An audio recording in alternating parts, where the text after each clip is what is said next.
Olá, bem-vindos a mais um episódio do Foi o que ela disse.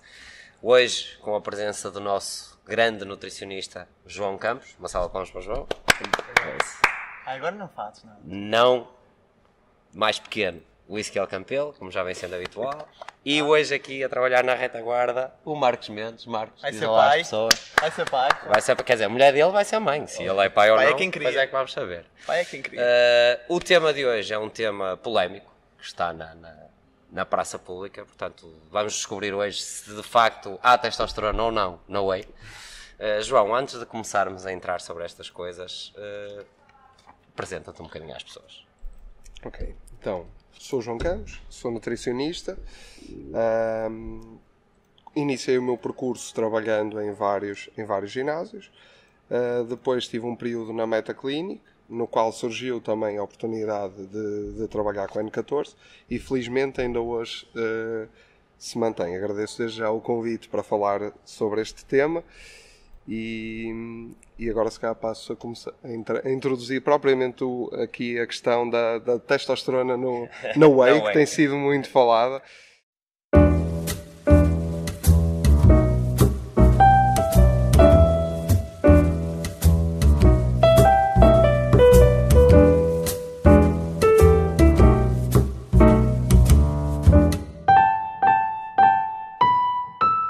Foi o que ela disse. Qual é a tua opinião acerca disso? Acerca da, não sei se vistes ou não a intervenção da senhora, que acho que era médica, não é? Foi para a televisão dizer essa barbaridade. O que é que tu achas? Sim, eu não querendo fazer aqui juízos de valor acerca da opinião dessa senhora, mas inevitavelmente vou ter que o fazer. Isso não faz sentido nenhum. O que pode acontecer é ver, por vezes... Estás a querer dizer então que essa senhora na televisão nacional foi para lá e não sabendo do que é que estava a falar? Não era. Pensei que isso era só nos programas de futebol que Era acontecia, se- que eles iam para lá e não sabiam do que estava a falar. Era o CMTV. Está explicado. Está tudo explicado. Não, o que acontece muitas vezes é mesmo sendo um endocrinologista, não tem que ter necessariamente conhecimento específico sobre suplementação. E realmente há alguns suplementos que por vezes são encontrados com algumas substâncias dopantes, mas já não é encontrado numa proteína whey, e pode-se consultar a lista pública da FDA desde 2007. Se calhar ela Foi quando comecei a mingar. não instalou as apps desde 2007, não está atualizado. É possível que sim, não. O que acontece também, normalmente esses suplementos que estão dopados, normalmente estão denominados no mercado como pró-hormonais. Por vezes em alguns suplementos que são denominados para a perda de peso, também poderão ter algumas substâncias. Na whey não faz sentido uma marca que já tenha a sua reputação no mercado se colocar sob esse risco. Para além de que a whey não tem biodisponibilidade, a testosterona não tem disponibilidade por via oral. Há uma forma de testosterona que é 1-metiltestosterona, se oferece a alteração, essa metilação, para passar o efeito de primeira passagem no fígado. Quando ingerimos as substâncias e elas chegam ao fígado, são metabolizadas e a testosterona, se não sofrer essa alteração, essa metilação, não tem biodisponibilidade por via oral. Daí ser normalmente injetável. Okay. Pronto.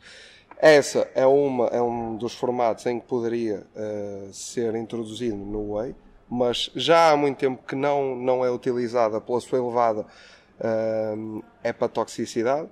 Contudo, Tu hoje vais disparar alguns. Vem para aqui dizer as É, neiras. pau, pau, pau. Sabe que é Pronto, toda tá a bem, necessidade tá do bem, tá fígado, bem. mas pronto, o whisky é muito tóxico para... Peço desculpa. Google it. É muito Google tóxico para o fígado. Depois existia também uma outra variante, que era um decanoato de testosterona. No fundo, um decanoato é referente ao tamanho do éster da molécula que associam como veículo da testosterona, e nesse caso aí não iria passar no fígado, mas sim pela linfa. Teria aí um veículo de transporte diferente.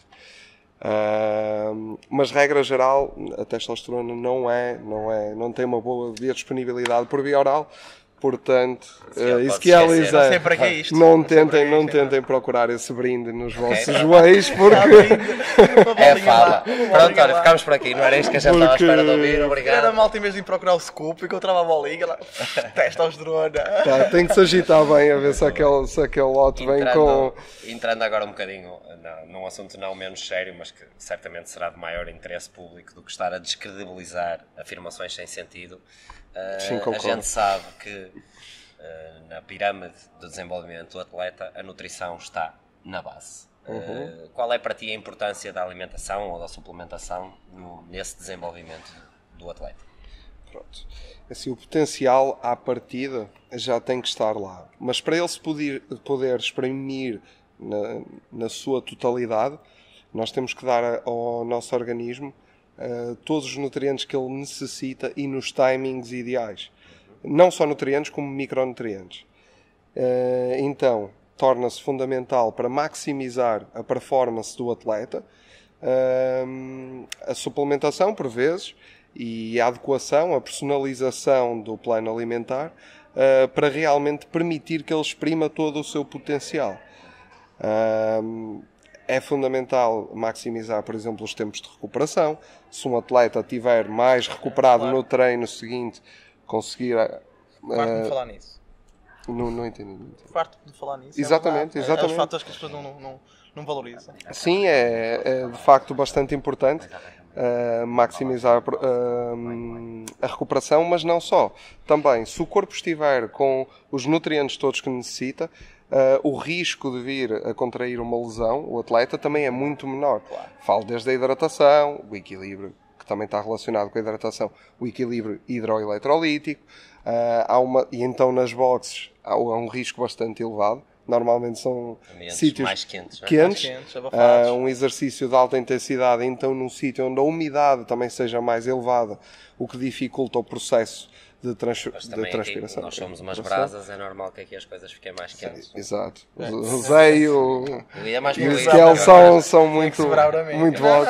Diz-me uma coisa, em termos de, se pensarmos, obviamente que nós somos da opinião de que se tens um corpo, és um atleta, mas se não estivermos a falar do atleta de CrossFit, se estivermos a falar do praticante comum, Dos 90%. dos 90%, não é? Sim. A importância de uma alimentação equilibrada, do descanso, da hidratação, como falaste, não diminui. Claro que não. Mesmo para um atleta comum, e não só, e para o próprio bem-estar dele, Certo. que é algo que também devemos valorizar, é essencial. É essencial a adequação, a personalização. Aí não será tanto numa vertente de performance. Eu já não vou estar tão preocupado, se calhar, numa suplementação intra-workout, se calhar já não vou estar tão preocupado com uma creatina ou com outro suplemento mais de maximização de performance, mas me vou estar mais preocupado em melhorar a qualidade de vida daquela pessoa. Mas mesmo para ela se sentir bem e na sua autoestima, também quero ver alguma progressão nos seus treinos. A nível estético, não é? Que as pessoas Sim, a nível não é? estético também, Rendimento estético. a nível da composição corporal, claro. Mas isso tudo pode estar ligado e não temos que dissociar essa questão da qualidade de vida. Nós conseguimos trabalhar isso tudo para o mesmo lado. É uma questão de personalizarmos bem e de avaliarmos bem o estilo de vida que a pessoa tem. Uma das coisas não menos importante é o sono.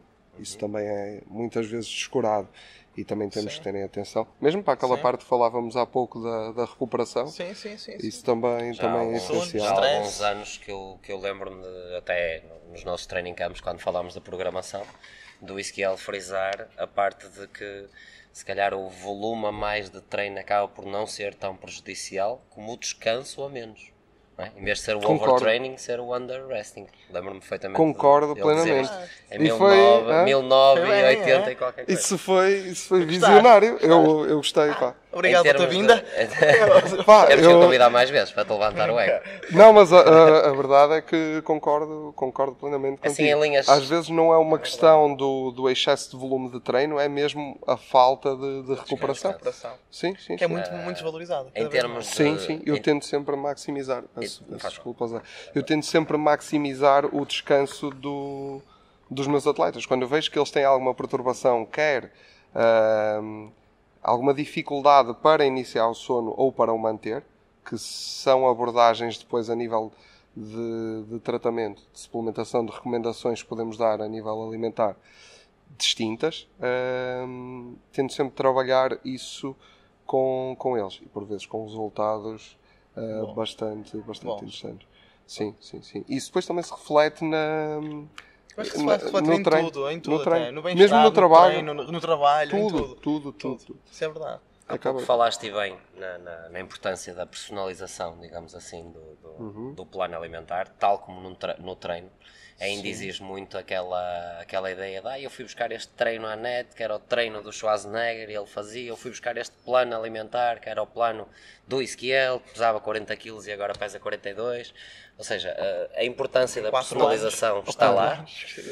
Mas assim, em linhas gerais, como é que tu te orientas, ou é que tu orientas o processo da criação do plano para a pessoa que tens à tua frente? Apesar de sabermos que cada caso é um caso, has de ter linhas orientadoras que te levam nesse processo. Mas aqui respondendo mais para um atleta ou para uma pessoa... Como preferires. Para uma pessoa em comum. Sim. Pronto. No caso de um atleta, eu começo com uma anamnese, vou recolhendo os dados e vou verificando o que é que o atleta já está a fazer. Principalmente a nível alimentar. O que eu tenho vindo a encontrar na maior parte dos atletas CrossFit aqui em Portugal é que eles estão quase sempre a nível da ingestão recomendadas de hidratos de carbono abaixo. E têm, regra geral, algum receio até em aumentar. Já já começa a dissipar-se. Sim, já começa a desaparecer. O medo dos hidratos de carbono, não é? Sim. Toda a gente foge. Temos aqui um exemplo. Aí então aí é terrível. Não come hidratos, não come doces. Corrijo-me se eu estiver errado, o hidrato de carbono é o que faz uma hormona qualquer do sono até tirar o melhor resultado. Exatamente. Um neurotransmissor. Exatamente. É o que ajuda. O que acontece aí, no fundo, e às vezes com atletas é uma boa estratégia, quando eles têm distúrbios, perturbações na parte do sono, é aumentar os hidratos de carbono à noite. Então, particularmente, se eles treinarem ao final do dia, ainda mais relevante para maximizar a reposição do glicogênio muscular. Mas realmente aí o que é que acontece? Nós temos BCAAs, que toda a gente conhece, aminoácidos de cadeia ramificada, que competem com outro aminoácido, que é o triptofano, na sua passagem da barreira hematoencefálica. Isso é que eu não sabia dizer o nome, não me lembrava disto. Claro. Pronto, quando nós ingerimos uma boa quantidade de hidratos de carbono, uns 60, 70, 80 gramas, o que seja, já é perfeitamente suficiente para provocar um pico de insulina grande. Há um favorecimento do transporte desses BCAA da circulação sistémica para os tecidos periféricos. Logo, a sua concentração no sangue vai baixar.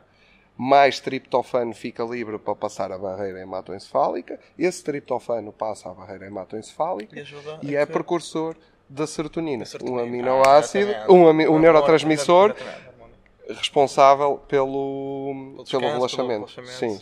Portanto, caracterizas essa parte regra geral dos hidratos em defeito, não é em excesso, hidratos a menos. E isso é algo que vais encontrando. E depois continuas no processo, depois da anamnese. O que é que eu faço? Faço uma avaliação da composição corporal, normalmente por pregas cutâneas. Posso também tirar o valor de bioimpedância, mas não dou tanta relevância. E depois, a partir desse momento, eu tento ver com o atleta aquilo que podemos aumentar. Faço os cálculos, claro. E vejo logo uma meta que eu pretendo atingir a longo prazo de hidratos de carbono, que é aquela que seria a recomendação ideal, tendo em conta o tipo de exercício que é feito. O que não quer dizer que eu vá apontar logo para lá. Porque eu sei que se um atleta que está a ingerir, vamos imaginar, 2,5 gramas de hidratos de carbono por quilograma de peso, eu não o vou colocar logo a 6 ou a 5. Tem que ser progressivo. Tenho que fazer algo progressivo, vou avaliando com a periodicidade que entender de caso para caso e mediante isso vou ajustando ao longo do tempo. Funciona melhor do que se for uma coisa brusca, não é? Rápida. Sim, até porque normalmente a taxa de adesão é muito mais baixa se fizermos Um atleta tem dificuldade em gerir Mexer aquela... assim tanto. Sim. E mesmo a nível de composição corporal, os efeitos são benéficos. E é mais fácil do atleta começar a acreditar, se ele tem algum receio a nível da ingestão, do aumento de hidratos de carbono, se lhe formos mostrar um mês a seguir, que seja, na avaliação seguinte, que ele desceu as pregas cutâneas, que se calhar até subiu um bocadinho o peso, que melhorou a composição corporal com aquela mudança, ele ganha mais confiança em nós. Sim. E a partir daí é maior, torna-se muito mais fácil chegar àqueles valores que pretendemos a médio e longo prazo. Depois também há uma questão fundamental, que é antes das provas, a questão de fazer ali um carb loading. Mas pronto, isso depois já é outro tema. Sim. Vamos voltar à parte... Agora eu queria te perguntar uma coisa e queria salvaguardar, que eu gostava que respondesses sem correres o risco de perderes a tua cédula profissional. Eu vou tentar. Que é o Ezequiel, no pouco que treina, perde com o Marcos. Por isso é que o Marcos hoje apareceu outra vez. Por acaso é mentira. Por acaso é mentira. mentira. Pouco que treina, o Ezequiel perde com o Marcos. E imagina que eu vou apostar no Ezequiel e preciso Ontem perdeu. Ontem calhou. Foi dar um milha. E eu preciso que ele aumente o seu rendimento de uma forma abrupta, ou mais rápida do que seria normal e natural, basicamente com alguma substância que possa ser potenciadora do seu rendimento. Qual é que é a tua opinião acerca desse tipo de práticas, de ciclos? E já agora, se puderes deixar uma dica ao Ezequiel para ver como é que ele pode chegar lá, para começar, chegar finalmente aos 70 kg. Ezequiel, tens que procurar um whey com brinde, mas daqueles mesmo. Pergunta à outra senhora onde é que ela... Eu acho que ela liga para a CMTV, eles devem ter boas promoções lá. Não, mas agora, voltando aqui à pergunta. Pronto. Realmente há substâncias que potenciam de forma abrupta, parafraseando aqui o Zé. Não tenho conhecimento se são muito usadas neste mundo do CrossFit, mas querias nomes? Qual é que seria o melhor? Formatos, digamos assim, ou porque a gente sabe que há quem o faça em todos os meios. Que preocupações é que essas pessoas deveriam ter? Ok. Se já que o fazem, que efeitos secundários é que vão ter? Antes dos efeitos... As pessoas, isto é quase como nos maços de tabacos, diz lá que fumar mata, mas não é por isso que as pessoas deixam de fumar. Não é? Portanto, não é pela gente dizer, olha, faz bem, faz mal, que as pessoas vão fazer ou deixar de fazer.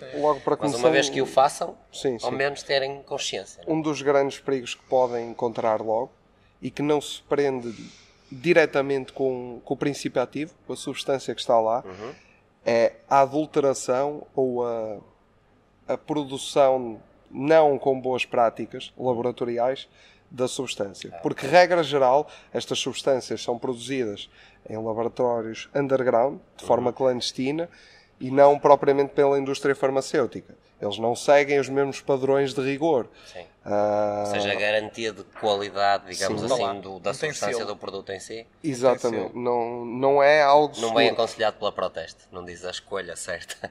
Não é aconselhada pela senhora da CMTV, por isso não é certamente uma boa escolha. Mas isto para dizer, fora de brincadeiras, realmente as substâncias podem vir adulteradas. Nem se sabe se realmente o princípio ativo que está lá e a quantidade que eles dizem estar é realmente a que está. Mas pronto, admitindo que é uma substância de farmácia, o leque não é assim tão grande aqui em Portugal. Temos Sustenon, uma mistura de ésteres de testosterona, e temos a Nandrolona. Mesmo essas substâncias, como é óbvio, como qualquer fármaco, têm vários efeitos secundários associados. Nomeadamente, começa a escrever. Nomeadamente um deles, e o Ezequiel terá que ter cuidado com isso logo à partida, é a supressão do eixo hipotálamo-hipófise. Percebes? Ou seja, é grande. Mas também já fizeste um filho, ou uma filha no caso, portanto, já fizeste a tua parte. Já que já fizeste, agora podes carregar no acelerador. Agora já não corres o risco de não... Mas espera aí, eu acho que acho que é das informações que anda mais aí, que quem toma isso sabe que isso vai acontecer. não é? Ou então corre o risco. O risco de... Então, mas porquê que tomam? Pronto. É maior o... Eu acho que é achar Ou ali não uma acreditam relação entre... vai Achar uma acontecer relação mesmo. entre... Ok, a parte estética vai melhorar, a procura vai aumentar, e eles mesmo que tenham menos eficácia no processo, se calhar conseguem Porquê? Porque dar conta do choca recado, dizer isso não a é? um homem, não é? Eles querem alterar o processo de seleção Sei natural. lá. Não. Eles ou elas. ou Isto não há... Ok, é verdade, eu estou aqui a dizer isto, mas existem muitas mulheres que, Sim, que fazem sim, uso deste tipo de Substância. substâncias. Mas eu acho que as pessoas têm conhecimento, ou uma grande maioria terá conhecimento. Agora, podem ter vários motivos para o fazer. Um deles, eu acredito que seja, acontece sempre ao vizinho, que é algo que acontece muito em Portugal. Não me vai acontecer a mim. Não, isso não me Ou então, a mim, não, é só esta vez. Não passa. Mas, entretanto, esse tipo de substâncias tem potencial aditivo. Não é como uma droga psicoativa, não é pelos mesmos mecanismos, ainda que haja aumento de beta-endorfinas, e isso por si só já poderá causar ali alguma dependência, mas também pelos ganhos. As pessoas veem, de um momento para o outro, tiveram ganhos abruptos, Sim. seja de força, seja mesmo de... Qualquer indicador de performance. Não é? Sim. Da parte do cardio, como Sim, falávamos há há bocado pouco da falámos eritropoiese, exatamente. favorecer esse processo. Passa mais para a modalidade. E então, sim, passa aqui mais já para a modalidade do CrossFit, para ganhar ao Marcos, fácil. Marcos, ele ele vai toma passar isso. aqui uma receita para um ciclo que tu vais ver. O Ezequiel nunca mais te vai ver. Não, mas é isso há bocado falámos, nós estamos a falar em off, que é há certas substâncias ilegais mais apropriadas para certas modalidades. Sim. Não é? Por isso é importante as pessoas... Quer dizer, não é importante saberem, que eu espero que elas não saibam para ir buscá-las. É importante Para só evitar. haver a informação. A informação e, acima de tudo, saber que realmente, se a pessoa está disposta realmente a correr o risco, Essa loucura. que o faça pelo menos de forma consciente e informada e que tenha noção dos efeitos colaterais. Aquilo que eu falei há pouco é só uma pequena parte da supressão do eixo hipotálamo e hipófise, mas eu pessoalmente esse a mim seria o que me preocupava mais e coloca-me logo fora do... É aquilo que mete logo no momento. Sei que o cabelo também cai. Há alguma predisposição genética, mas sim pode Estou a aumentar. notar que essa humor calvície da pessoa. aumentar. O humor da pessoa também muda. Sim, também poderá haver aí um aumento da agressividade, se bem que normalmente já existe uma predisposição da pessoa normalmente para, mas há uma série de outros efeitos, nomeadamente a alteração do perfil lipídico, o colesterol LDL aumenta, o HDL, que é o melhorzinho, sim. desce, isso a longo prazo tem uma série de É fácil para consequências. uma pessoa largar o ciclo? Ou Para é, largar- ou é dependente?